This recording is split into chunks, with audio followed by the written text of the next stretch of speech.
Hello there, ladies and gentlemen. Molchop here, coming at you with another game. This is game 4 of EG versus Root. Two of the top gaming clans, two of the top gaming teams, I should even say, in North America. Both very star-studded teams. Drewbie, one of the co-founders of Team Root, is now going to be coming up in the lineup to face EG Idra, the possibly unstoppable force from Team EG.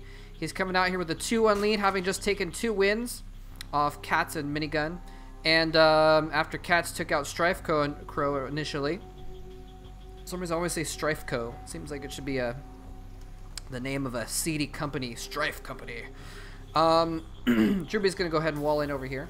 He hasn't scouted yet. Look at this. Send an SCV over to check to see if there's an Overlord. I'm really curious to see if we're going to see Zerg players do something a little bit different with their Overlords from now on, because players will always send a worker over to check. I'm wondering how important it is to find out immediately where they are compared to maybe, you know, sending an Overlord over here and coming up this side instead of to keep it a little bit hidden and still scouting the minerals or something like that. You know, you can go over here and scout these mineral patch, see if it's been mined from. Just a thought. Anyway, we will see. This is one of the cool things about Starcraft 2 right now. One of the great reasons that it's a great time to be a fan of Starcraft 2 is that it's still changing. The game is really changing right now. It's really evolving. We're seeing new strategies come in. We're seeing a lot of different things being tried out. And you can tell that there's a lot of stuff that's going to be continuing to evolve in this game. And that means as far as strategy, but it also means as far as the gamers themselves. I think the gamers themselves are going to get more used to the game.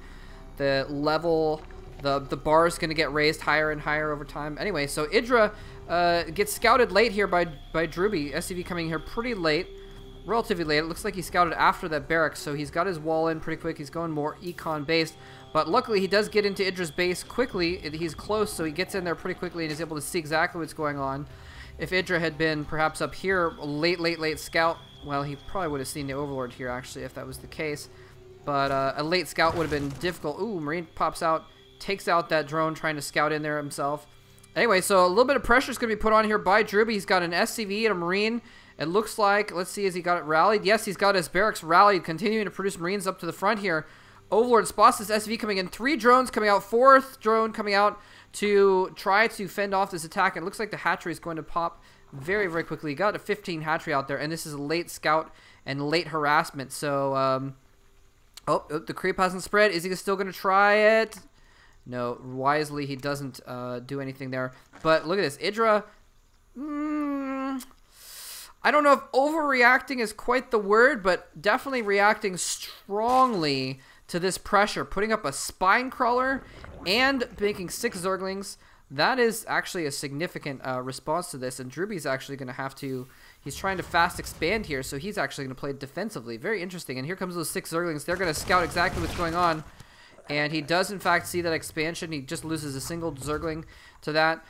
Spine Crawler, I like the addition of the Spine Crawler. This is something that actually I don't see pros do very much, so it's a little bit heartening to see Idra actually building that Spine Crawler at the front. It's something that I do a lot of the time, especially in this kind of a situation, just as a little kind of a safety net, you know, so you don't just get completely overrun because you don't have any Zerglings. At least you've got something to fight alongside. You can bust your queen out, and if you've got any energy, you can transfuse it a little bit, hold things off.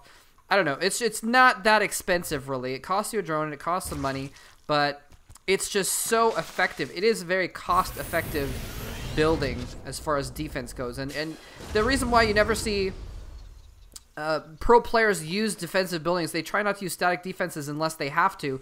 It's just simply because, well, if you don't have to, then you might as well, you know, if you can make units that are mobile instead, then when you attack, you can use them as well. So we got a reactor going down here on the barracks. I wonder if he's going to switch the factory over to that or what. Oh, second factory, actually, we have Tech Lab going up. Very interesting. We could see, I wonder if he's going to switch the factory over to the reactor and just go for mech play and just go for basically like mass Blue Flame Hellions. We're going to find out in just a moment. Both the add-ons are about to complete.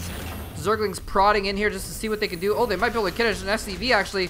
SCV goes down. Is he going to get another one? Oh no, another SCV goes down. A third SCV is badly damaged. Ooh, 2 SCVs damaged. So look at that, beautiful play. Idra just sneaking in there, and exactly what I thought. He's going to get Hellions, and the reactor is going to get Hellions. He's going to have masses of blue flame Hellions very quickly, actually. I don't think Idra has any conception this is coming at all. Now, the Spine Crawler, of course, is partly going to help out with that. And that's another reason why it's good to get a good early Spine Crawler against Terran, is because you don't know if they're going to rush Hellions and try and do some harassment with Hellions. And you need a Spine Crawler in your front door there. Look at this. Jesus, pumping out tons of Hellions. He's going to have 6... maybe 9 Hellions by the time Blue Flame finishes, and then these Zerglings are going to be able to do very, very little. He does have the speed upgrade. He upgraded that very, very quickly, and he's actually switching over to getting a lot of gas. Interesting. I'm not sure what exactly his plan is for getting all of this gas. We're going to see. Oh, there it is. Spire going up now. Third base all the way on the other side of the map. Very, very difficult to get to for the Terran, but very difficult to defend if the Zerg gets attacked over there, especially with a medevac attack or something like that. There we go. Look at this. He's going to pop out a few more Hellions as well. And the Blue Flame is about to finish. We're probably going to see him move out when that Blue Flame finishes. And he's going to be able to roast some Zerglings. Now, they are speed upgraded, and they are on creep over here. Actually, this depends on how Idra plays this. I'm sure he saw this. He's bringing his queens down to help defend. He needs to make sure they don't get up his ramp. Tries to block the ramp with the queen, going in there. Spine Crawler doing massive, massive damage, doing a huge, huge boon to this attack. Oh, the Zerglings stopping him from getting into the drone line. Look how fast the Zerglings go down, though, with that many. But at the very least, oh, putting the drones off to block him again so the queens can do more damage. He's trying to get in behind there. Those Hellions are almost dead, though, but there's no Zerglings left. If he can get up the ramp, he does get up the ramp. He sees the Spire as well, which is huge, actually, but these last few Speedlings, I think, are going to chase these Hellions down before they're able to do any major damage. He might be able to get one more shot. Oh, roasts a single drone. Could have been far, far worse. And if you check the units lost here, yeah, so Idra lost a lot more units, but most of those were relatively inexpensive Zerglings. So you can see in the resources lost tab, they're actually about the same. So well defended by Idra, and now Idra can just, you know, he can start droning up his third base. He didn't lose his queens. He didn't lose a ton of drones. He mostly lost Zerglings.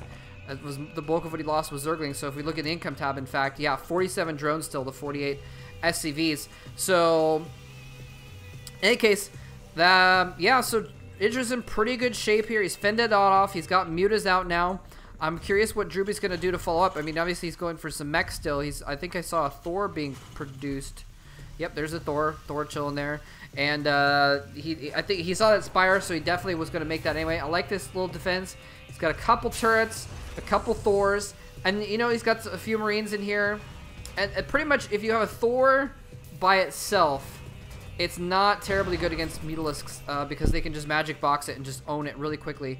It looks like Idra did try and go in there and took some damage probably from the Thor and from that turret there. So the Thor is not too good against Mutas on its own, but if you couple it with some turrets or a handful of Marines, they can be super, super effective. It's, you know, they can't clump up because of the Thor, and they can't spread out because of the Marines and such, so it's a pretty good defense, and you just need, like I said, like 1 Thor and 10 Marines is enough to stop a lot of Mutalisks, so it's a pretty good defensive unit. So he's basically got that kind of defense going on, and he's just starting to produce units. Look at this production tab. The production tab is ridiculous. All kinds of upgrades going on. Stim, siege mode, tanks being put out, medevacs being put out, turrets being constructed, another reactor going down. All kinds of craziness going down. He is going to definitely go for some big mech play here, basically. Terrans don't always stay mech, and we see that he's actually continuing to upgrade his infantry, and so that's, I mean, that's a good thing you want to have in the long run. He's upgrading the stim as well, so he's obviously not going to commit solely to mech. The mech is kind of like the, as Pain User said it once, actually, in the State of the Game, they're kind of like the backbone of the army, and then you can use your Marines and your medevacs as your mobile, like, tentacles to stretch out and attack different places, but all tied into your backbone. By the way, Pain User, I was talking to him, actually. He was bragging on, well, not bragging, I shouldn't say bragging, but he was celebrating on Battle.net that he just hit 4,100 points on Masters, so that is awesome. Anyway, if you didn't see my other video, definitely go vote for him on the NASL, and actually he has his own YouTube channel, Strat Bunker, so if you want to check him out, he and HD and other people post on there some really good videos on Strat Bunker, so check that out. Anyway, Baneling Nest is up. Baneling speed is on the way. Idra is running away with this game. Look at this craziness. He's got creep everywhere. He's got bases everywhere. Fully saturated 3 bases. Let's check the income actually. Yeah, 2,000 minerals per minute coming in for Idra. And as soon as he drones up that new base, which I'm not sure he's going to immediately actually. He might not need to. He's going to be able to just have so much money incoming. And actually even with just 2 bases with the mules that have just dropped down, drewbie has a lot of income as well. Oh, he needs to be a little bit careful with these tanks out in front. Here comes the mutalisks in the back. Lots of mutalisks now. Here he goes. He's magic boxing that Thor. Not a lot of Marines, though. Just the 1 turret there to protect that Thor. So he's going to be able to do significant damage. Takes out several SCVs. And takes out the Thor, of course, as well. Very expensive. Here come those Marines stimming, attacking, actually doing significant damage, taking out a couple mutas. They're flying through the turret as well. Is he going to lose? Oh, doesn't lose one of those mutas. Flying into this other Thor, though. More Marines coming up the front. Oh, those medevacs were so much in danger there. Rallying up with some more mutalisks here as well. Idra has a lot of banelings morphing here. He's got more banelings morphing. He's got some banelings on the way. He's got some speedlings, but he's actually in some danger here. There's 4 medevacs healing those Marines very quickly. He needs to fall back, though. Oh, where are his tanks? Where are his tanks? What happened to his tanks? Oh, my gosh. His tanks got killed by the mutalisks or something. I think. I have no idea what happened there. I completely missed something very, very important. I apologize. Oh, there was a medevac drop in the back. I'm sorry. There's so much stuff going on at once. I'm missing all of it. I apologize completely. Somehow his tanks died. And I'm actually just going to go back and double check there to see what happened to those tanks.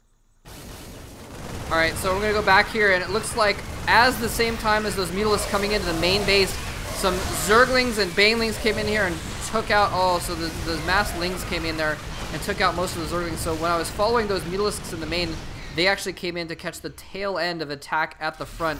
So major apologies for me for missing that the first time around while I was following those mutalisks as they're harassing. Normally, Zerg players are not that awesome as to attack multiple locations at once like that, harass with the mutalisks, and go in with a major Baneling attack in the front. Usually they send in their, oh man, Marines getting slaughtered on the way back to the bunker. Not as much damage as could have been done if they were clumped up, but still some damage. And now we're just going to resume back to the spot where we were before with this drop in the background is now going to get cleaned up. Mutalisks are going to fly back in there. Anyway, brilliant move by Idra, though. You know, going in with the mutalisks to harass and then going in with the speedlings in front. A little bit bold to keep his mutalisks apart from his army when going for that big attack. Usually want the mutas to take care of those siege tanks a lot quicker, but he pulled it off anyway. And now I think this game is pretty firmly in Idra's hands here. He's got his 4th base up over here. He's not even mining from it. He doesn't even need to, although he has lost a lot of drones from that attack. 63 harvesters only, so he may have had more. He may have had more harvesters before that. Although actually, I don't know. It's just the kind of player. He's fast enough. He would have been able to pull his drones away if he was under attack with a drop there. I'm really surprised he's not making more drones. 28 Zerglings in production here. He is just going to go for the kill. At this point, basically, he doesn't even want to try and build up more forces. A command center being built in the front here. I like this. He's sending out a couple bunkers here as well. He's going to try and slow push out to secure this kind of area so we can take this high yield, but that is going to be tough. That is going to be really, really tough. It's basically his only salvation. It's drewbie's only way back in this game. Those more Zerglings coming in. Tons of Banelings coming in. Going straight for the Marines. Oh, a couple Banelings take out like half the Marines. He needs to lift those up. Get them to the high ground. He splits, desperately splits, but there's so many Banelings. He lifted some of the Marines up. He needs to get them back out again. No, they all go down inside the medevac. Oh, man. That is pretty much going to be game. Command center is still being built somehow over here. But I don't think it's gonna help much at all. Drewbie's still just barely trying to keep in this game. Now, Idra, oh, I think no, he still hasn't droned up, actually. Never mind. But what the thing is, oh, here comes the mutalisks coming in. Man, he has a huge clump of mutas, and that is GG. Yeah, mining out, he just was basically mining out his main. And so that's why drewbie's income fell. He couldn't keep up in mining, even though Idra was pretty much even with him in drones. Anyway, so that means Idra is going to go on to the ace match, I guess you would call it. No, not the ace match. He's going to go on to game 5. He's going to go on to possibly the final match, is I guess what I was saying. He's going to face Kiwi Khaki. I'm super stoked to cast the Kiwi Khaki game. I'm really, really excited about that. I've been wanting to do that for a while, actually, and I'll explain more about that when the game starts up. But in any case, it's going to go to a game 5. And by the way, I am planning on posting anti-spoiler videos regardless of the outcome of that game. So anti-spoiler videos are like, I put up a fake game so that you don't know the outcome. Because if you go on here and you see, there's only 5 games, then Idra won. And if you go on here and you see there's only 7 games, or there's 7 games, then he lost. But either way, there's going to be videos. So you don't know. You never know. It's a mystery. It's an enigma. All right. I'll see you guys in game 5.